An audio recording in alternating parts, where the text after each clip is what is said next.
Prabu Taji Malela menyatakan sumangat kasundaan, tara nguput kandirisi, tara rewasan kubeja, sikapna titi carincing, jauh tina tiri dengki, nyekal tetekon an luhung, gagah bedas tanpa lawan, handap asor, ade budi, asabaran, nyata ilmu kejalan.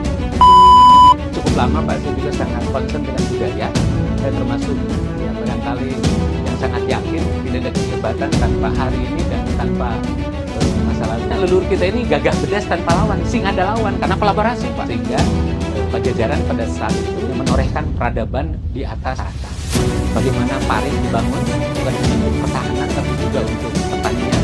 Bagaimana telaga disiapkan, bagaimana hutan samudra dibangun, demikian juga peradaban lainnya, sosial, ekonomi, budaya, dan semua bisa kita bedah di kitab Sang Hyang Sita Kacang Tarsian. Dalam Sang Hyang Sita Kacang Tarsian, bahkan urusan politik pemerintahan juga di set up sedemikian rupa dengan Tri Tangtu Dibuananya.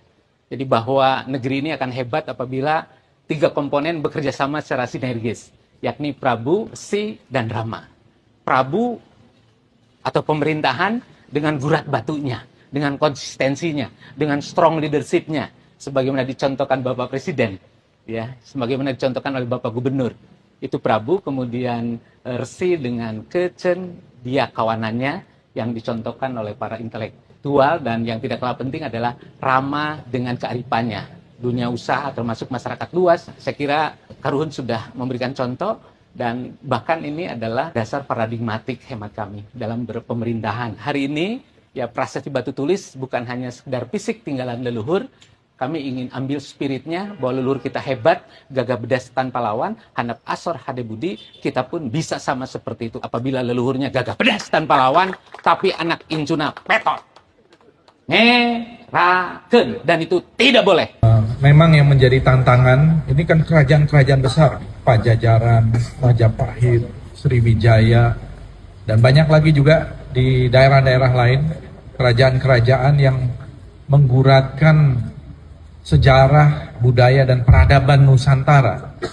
Ini harus kita hidupkan narasinya, literasinya, seperti tadi yang disampaikan oleh Pak Herman, Pak Sekda, ya.